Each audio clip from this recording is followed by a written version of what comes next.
ప్రభు నామమును బట్టి చేరున్న మీ అందరికి ప్రత్యేకనాలు తెలియజేస్తున్నాను.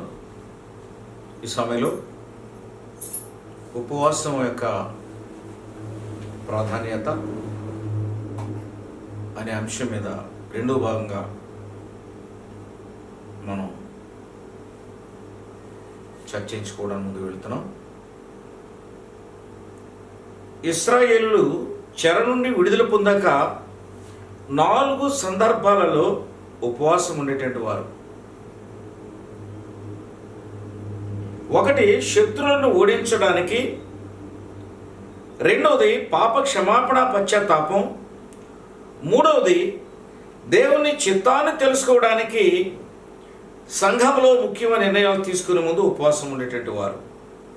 నాలుగవది, ఆపదలు కష్ట సమయాల్లో రక్షణ కోసం, మరి గుడ్డైన కష్టాలు, భయంకరమైన కష్టాల మీద పడినప్పుడు, ప్రాణాపాయం ఉన్నప్పుడు కూడా వాళ్ళు ఏదైనా సమస్యను వారిని విడుదల కోరడానికి ఉపవాసం ఉండేటట్టు. అంటే ఈ 4 లక్షణాలు, అంటే 4 విధాలుగా వాళ్ళు ఉపవాసం ఉండేటట్టు వారు. ప్రియులారా, ఈ శత్రువులను ఓడించడానికి అనేదానికి ఉపమానం జ్ఞాపకం చేసుకున్నప్పుడు మొదటి సమూయేలు గ్రంథం 7 అధ్యాయము 6 వచనంలో చెప్తున్నాడు, మిజ్బాలో శత్రువైన ఫిలిష్తీయులను ఓడించడానికి ఇశ్రాయేలీయులందరూ ఉపవాసం ఉన్నారు. ప్రియులారా, మొదటి సమూయేలు గ్రంథంలో మరి ఈ ప్రాముఖ్యతను మనం జ్ఞాపకం చేసుకుంటున్నాం. ఇశ్రాయేలీయులందరూ కూడా ఫిలిష్తీయుల యొక్క దండు, ఫిలిష్తీయుల సమూహము, శత్రువుల సమూహము మరి ఇశ్రాయేలుని ఇప్పుడు ఇబ్బంది పెడుతూనే ఉంది. కానీ దేవుడు వారికి తోడుగా ఉండి వారిని సంరక్షించి ప్రతి విషయంలో కూడా ఆదుకుని సహాయం చేసేటువంటి గొప్ప మరి సహాయకుడుగా, రక్షకుడుగా ఆయన వారిని కాపాడుతున్నాడు. ప్రియులారా, ఈ మిస్పాలో శత్రువులైన ఫిలిష్తీయుల యుద్ధానికి వెళ్లే ముందు కొన్ని దినాల ముందు ఉపవాసం ఉన్నారు. అంటే ఇశ్రాయేలీయులు అందరూ కూడా ఉపవాసం ఉన్నారట. రెండవది, పాప క్షమాపణ పశ్చాత్తాపం. దానియేలు కూడా తన ప్రజల పాపాలను ఒప్పుకుంటూ ఉపవాసం ఉండి ప్రార్థించేవాడు. అంటే తన ప్రజలంటే తన జనాంగాలు పొరపాటు చేసినప్పుడు దేవుడు కోపంగా ఉన్నాడు, విడుదల కోసం, క్షమాపణ కోసం ఆయన మరి ప్రార్థించేవాడు. ప్రియులారా, ఎట్లా ప్రార్థించాడు? ఆయన ఉపవాసంతో ప్రార్థించేవాడు దేవుని సన్నిధిలో. దానియేలు గ్రంథం 9వ అధ్యాయం 3వ వచనంలో చూస్తాం. మరి మూడవదిగా, దేవుని చిత్తాన్ని తెలుసుకోవడానికి సంఘంలో ముఖ్యమైన నిర్ణయాలు తీసుకునేటువంటి ముందు ఉపవాసం ఉండేవారు. నేడు కూడా అంతే. నేడు సంఘాలలో కూడా సంఘ కార్యక్రమాల్లో మరి నడిపిస్తున్నటువంటి క్రమంలో ముఖ్యమైన నిర్ణయాలు తీసుకునే ముందు సంఘంలో పెద్దలు ప్రత్యేకంగా వారు ఉపవాసం ఉండి ప్రార్థించేస్తారు. ఆ తరువాత ఆ ప్రార్థన అయిన తర్వాత ఒక నిర్ణయం తీసుకుని ఆ నిర్ణయం ప్రకారంగా దేవుడు వారికి ఏది ఆలోచన కలుగజేస్తాడో అదే మాదిరిగా వాళ్ళు ప్రయాణం చేస్తారు. అపొస్తలుల కార్యములు 14వ అధ్యాయము 23వ వచనంలో ఇక్కడ ఒక అంశాన్ని మనం జ్ఞాపకం చేసుకుంటున్నాం. అపొస్తలుడైన పౌలు బర్నబా సంఘ పెద్దలను నియమించే ముందు ఉపవాస ప్రార్థన చేశాడు. సంఘ పెద్దల్ని ఆ సంఘంలో ఏర్పాటు చేయడానికి ఆయన ఉపవాస ప్రార్థన ఏర్పాటు చేసి దాని తర్వాత సంఘ పెద్దలని నియమించాడు. అదో కట్టడం. అంటే దేవుని చిత్తాన్ని తెలుసుకోవడం ముందుగా ఉపవాసం. నాలుగవది, ఆపదలు కష్టాల సమయంలో రక్షణ కోసం గొడ్డైన కష్టాలు వచ్చినప్పుడు, అంటే ఇంకా భయంకరమైన కష్టాలు అంటే మామూలుగా అవి చెప్పలేము, అవి వర్ణాతీతమైనటువంటి కష్టాలు, ప్రాణాపాయం కలిగేటప్పుడు, ఏదైనా ఒక సమస్య నుండి విడుదల కోరినప్పుడు ఉపవాసంతో దేవునికి మొర్ర పెట్టేవారు. ప్రియులారా, ఎస్తేరు గ్రంథం 4వ అధ్యాయం 16వ వచనం మనం ముందు భాగాన్ని మనం జ్ఞాపకం చేసుకున్నాం. మొదటి భాగంలో అది మనం చూసాం. తన జనాంగం కోసం త్యాగం చేసి తన ప్రాణాలు అర్పించడానికైనా వెనుకాడకుండా ఆమె రాజు శాసనాన్ని ధిక్కరించి కూడా మరి యూదులందరినీ ఉపవాసం చేయించి ఆమె తను కూడా ఉపవాసం చేసి తన చెలికత్తులు తన పని వారందరూ కూడా ఉపవాసం ఉండి 3 దినాలు మరి దేవుడి సన్నిధికి వచ్చింది పిల్లరా. ఆమె ఫలితాన్ని సాధించింది. ఈ ఉపవాస ప్రార్థన యొక్క ప్రాముఖ్యత ఏంటి అని మనం అనుకున్నప్పుడు, ఒకటి ఆత్మీయ ఎదుగుదల, నైతిక అహంకారం, శరీరేచ్ఛలను తగ్గిస్తుంది. అంటే దానివల్ల కలిగే ప్రయోజనం. 2, పరిశుద్ధాత్మ నడిపింపుతో మనకి సహాయపడుతుంది. 3వది, శత్రువుల పైన విజయాన్ని మనకు సమకూరుస్తుంది. 4వది, దురాత్మలు కఠినమైన బంధకాల నుండి మనల్ని కాపాడుతుంది. 5వది, దేవుని చిత్తాన్ని మనకు తెలియచేస్తుంది ప్రియులారా. ఇది దాని ప్రాముఖ్యత, దాని ఫలితాలను మనం జ్ఞాపకం చేసుకోవాలి. ఇక్కడ ఒక చరిత్ర మనం ధ్యానం చేయబోతున్నాం. అపొస్తలుల కార్యములు 16వ అధ్యాయము 25 నుంచి 28 వచనాల్లో మనం జ్ఞాపకం చేసుకుంటున్నప్పుడు, మరి అయితే మధ్యరాత్రి వేళ పౌలును శీలయును దేవుని గురించి ప్రార్థించుచు కీర్తనలు పాడుచుండిరి. ఖైదీలు వారు పాడుచుండగా వినుచుండిరి. అప్పుడు తర్వాత నెక్స్ట్ ఏం జరిగిందంటే, అప్పుడు అకస్మాత్తుగా మహాభూకంపము కలిగెను. 2వది, చెరసాల పునాదులు అదిరేను. 3వది, వెంటనే తలుపులన్నీ తెరుచుకొనెను. 4వది, అందరు బంధకములు ఊడెను. 5వది, అంతలో చెరసాల నాయకుడు మేలుకుని చెరసాల తలుపులన్నీ తెరిచి ఉండట చూచి ఖైదీలందరూ కూడా పారిపోయారేమన్న ఉద్దేశంతో భయపడిపోయి తను చంపుకోవడానికి ప్రయత్నం చేశాడు. చంపుకొనబోయాను. 6వదిగా, పౌలు నీకు ఏ హాని చేసుకొనవద్దు, మేము అందరం ఇక్కడే ఉన్నామని బిగ్గరగా చెప్పాడు. చెప్పగా అప్పుడు అంటాడు అతను, అయ్యలారా, రక్షణ పొందుటకు నేనేమీ చేయవలెను. ఎంత సన్నివేశం జరిగింది. వాళ్ళ మధ్యరాత్రి వేళ ఎప్పుడైతే పౌలు శీలలో బంధించబడ్డారో సంఘము ఉపవాసం నుండి వారి గురించి ప్రార్థన చేసింది ప్రియులారా. దీనికి కారణం ఏంటని మనం ఆలోచనలో ముందుకు వెళ్దాం ప్రియులారా. వారు దేవుని సువార్త ప్రకటించారు. క్రీస్తు గురించి మాట్లాడారు. ఆయన నామం గురించి మాట్లాడుతున్నారు. చూడండి, ఎన్ని ఇబ్బందులు పెట్టినా కానీ వాళ్ళు ఎక్కడా కూడా భయపడలేదు ప్రియులారా. వాళ్ళ జైలుకు వెళ్ళినప్పుడు సంఘము వారి గురించి ప్రార్థించింది. దాన్ని ఎలా ప్రార్థించిందండి? ఉపవాసముతో కూడి ప్రార్థించారు.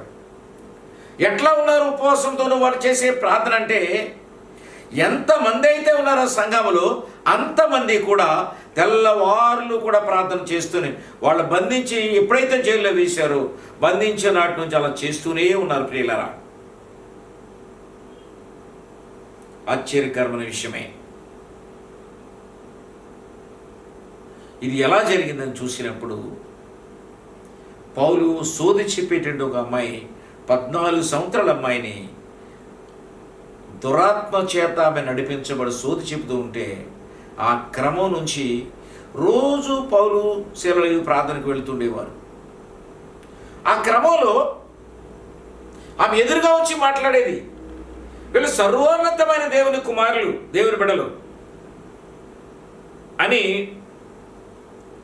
ఆమె ముందుగానే వారికి ఎదురుగా వచ్చి మాట్లాడుతూ ఉండేది. ఇలా చాలాసార్లు జరిగినప్పుడు పౌలు తనని గద్దించాడు. దాన్ని జ్ఞాపకం చేసుకుందాం. అపొస్తలుల కార్యములు 16వ అధ్యాయము 16-18 చెప్తున్నాడు చూడండి. పౌలు శీలయు వారు ప్రార్థన సమయంలో ప్రార్థనకు వెళ్ళిచుండగా పుతోనను దయ్యం పట్టిన 14 సంవత్సరముల అమ్మాయి ప్రతిరోజు వీరిని చూసి ఈ మనుషులు సర్వోన్నతమైన దేవుని దాస్తులని బిగ్గరగా చెప్పుచూ ఉండెను. ఇలాగ పలుమార్లు జరిగిందట.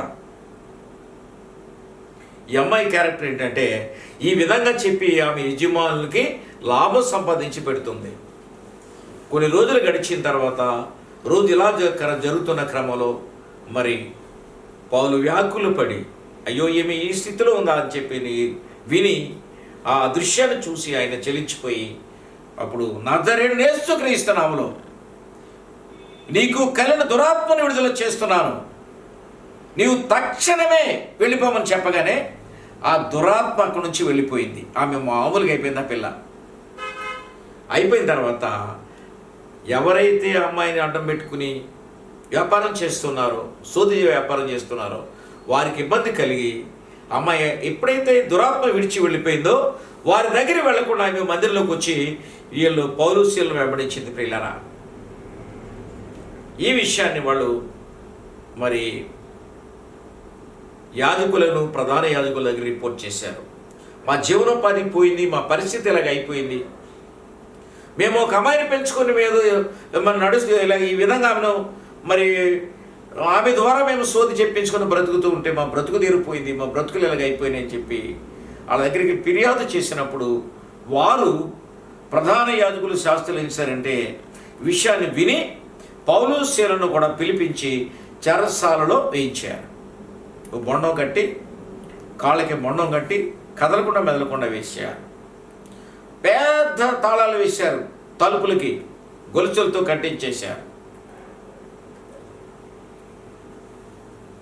అయితే దేవుడు అద్భుతం చేశాడనే విషయం మనం జ్ఞాపకం చేసుకోవాలి. వాళ్ళ ఉద్దేశం ఏంటి?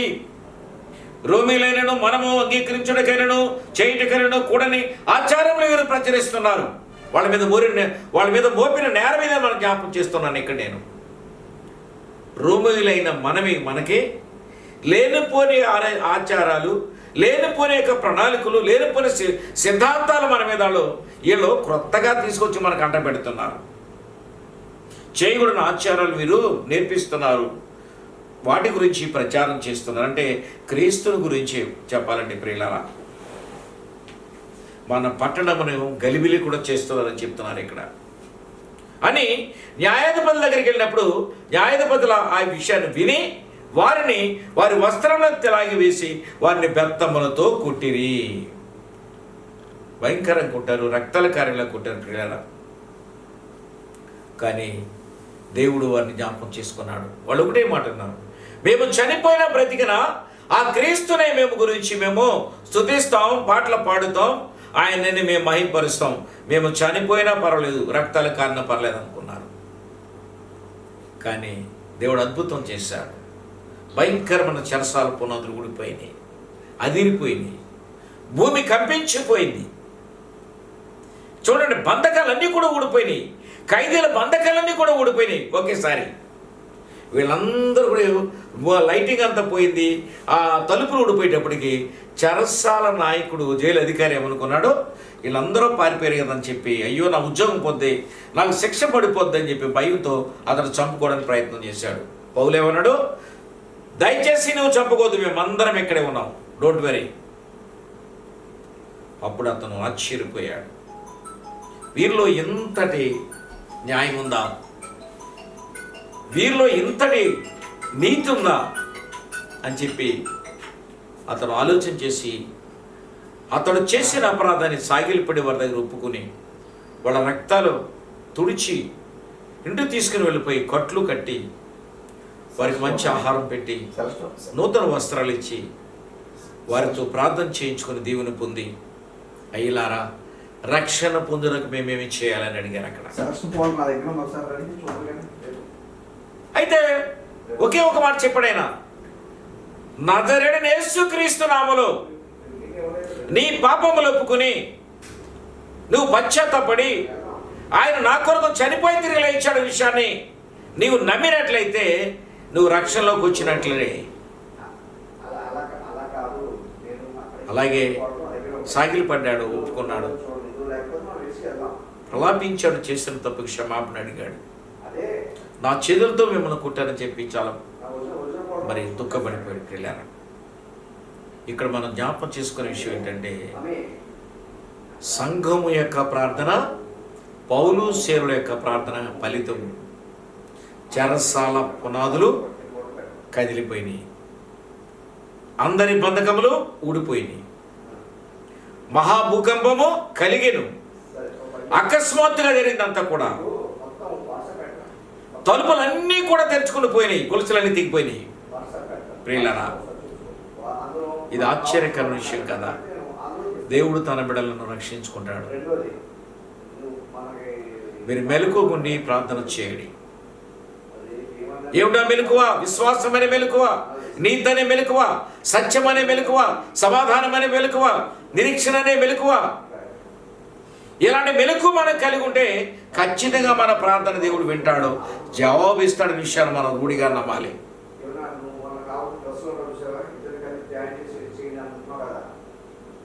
అందుకే ప్రకటన గ్రంథం 1:7 చెప్తున్నాడు చూడండి. ఇదిగో ఆయన మేఘారుడై వచ్చుచున్నాడు, ప్రతి నేత్రము ఆయనను చూచెను, ఆయనను పొడిచిన వారును చూచెదరు, భూజనులందరూ ఆయనను చూచి రొమ్ము కొట్టుకుందరు. ప్రియులారా, పద్మాసు దేపోలు భక్తులు ఏంటంటే యోహాను రాసిన గ్రంథములు 1వ అధ్యాయం 7వ వచనంలో చెప్తున్నాడు, రక్షణ లేకుండా పోయింది. రక్షణ పొందాలనేటువంటి అవకాశం కలిగిన మనసొచ్చినగా రక్షించేవారు లేరు అక్కడ. రాబోయే కాలం ఉగ్రత దినం మన మీద ప్రయాణం చేస్తుంది. సమస్యల వలన ప్రయాణం చేస్తున్నాం, బంధకాలం మన మీద ప్రయాణం చేస్తున్నాయి. దురాత్మల సమూహం సాతాను తన పని తను ప్రారంభించింది. అనేకుల్లో చేరి ఏం చేస్తున్నాను, దేవుని బిడ్డలు హింసించే కార్యక్రమంలో అది కొనసాగుతుంది. మనం చేసే పని ఉపవాసంతో కూడిన ప్రార్థన. అది చాలా బలమైంది, విలువైంది, విడుదల కలిగేది, ప్రయోజనము కూర్చేది, సహాయం చేసేది, కాపాడేది, రక్షించేదనే విషయాన్ని మనం జ్ఞాపకం చేసుకోవాలి.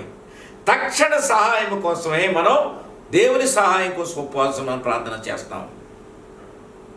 యోవేలు గ్రంథం 2వ అధ్యాయము 12-13 చెప్తున్నాడు చూడండి. ఇప్పుడైనా మీరు ఉపవాసం ఉండి, ఒకవేళ ఉపవాసం లేకపోతే ఇప్పుడైనా మీరు ఉపవాసం ఉండి కన్నీరు విడుచుచు దుఃఖించుచు మనఃపూర్వకముగా తిరిగి నా యొద్దకు రండి. ఒకవేళ ఇప్పటి వరకు లేరేమో, ఇప్పుడైనా రండి, మీరు ఉపవాసం ఉండండి, మీ మనసుల ముందు పరచండి, మీకు మీ కన్నీరుతో నా దగ్గర రండి, మీ బాధలను తెలియపరచండి, మీరు దుఃఖంతో సరే నా దగ్గర రండి, మీకు నేను విమోచన కలిగిస్తానని చెప్తున్నాడు ప్రియులారా. అందుకే యోవేలు అంటాడు, ఇది యెహోవా వాక్కు అని చెప్తే ఉన్నాడండి. మీ దేవుడని యెహోవా కరుణా వాత్సల్యములు కలవాడును, శాంతమూర్తియు, అత్యంత కృప గలవాడునై ఉండి తాను ఉద్దేశించిన కీడు చేయక పశ్చాత్తాపడును. ఉపవాసంలో మనం ఆయన సన్నిధిలో మనం మోకరిల్లి పశ్చాత్తాప హృదయముతో కన్నీరు విడుస్తూ దుఃఖిస్తూ మన దోషములను మన పాపాలను ఒప్పుకుని మనం పశ్చాత్తాపడి కన్నీరుతో మనం మరి అడిగితే ఆయన కరిగిపోతాడండి. జాలికల దేవుడు, దయచూపే దేవుడు. ఆయన చేస్తానన్న కీడు మనం చేయక ఆ ప్రళయాన్ని మన మీదకి రాకుండా చేసి చూడండి, ఆయన దయకలవాడుగా శాంతమూర్తిగా కరుణ వాత్సల్యములు కుమ్మరించే దేవుడు అనే విషయాన్ని యోవేలు భక్తుడు మాట్లాడుతున్నాడు. ఇక్కడ ఇంకో మాట ఏమన్నాడు, తాను ఉద్దేశించిన కీడు చేయక ఏం చేస్తాడంట, ఆయన సహాయము చేస్తాడంట ప్రియులారా. కనుక మీ వస్త్రములు చింపుకోవటమే కాకుండా మీ హృదయములను మీరు చింపుకోవాలనే విషయాన్ని జ్ఞాపకం చేసుకుంటున్నాడు. మీ హృదయాన్ని ఆయన సన్నిధిలో మీరు పారిపోయాలి. అట్లా మీరు చేయగలుగుతున్నారా? ఇది నిజమైన ఉపవాసం. నేను జ్ఞాపకం చేసుకోవాలి. ప్రార్థనా జీవితంలో, విశ్వాస యొక్క జీవితంలో ప్రతి అడుగులోను, పనిలోను, మాటలోను, క్రియలోను, వాక్యములోను దేవునందు భయముతో కూడా విశ్వాసముతో మనం ఉపవాస ప్రార్థన ఉన్నట్లయితే తప్పక మన కుటుంబ, మన సంఘము అభివృద్ధి చెందుతున్న విషయాన్ని జ్ఞాపకం చేసుకుంటున్నాను. దేవుడి మాటలు దీవించునుగాక. ఆమేన్.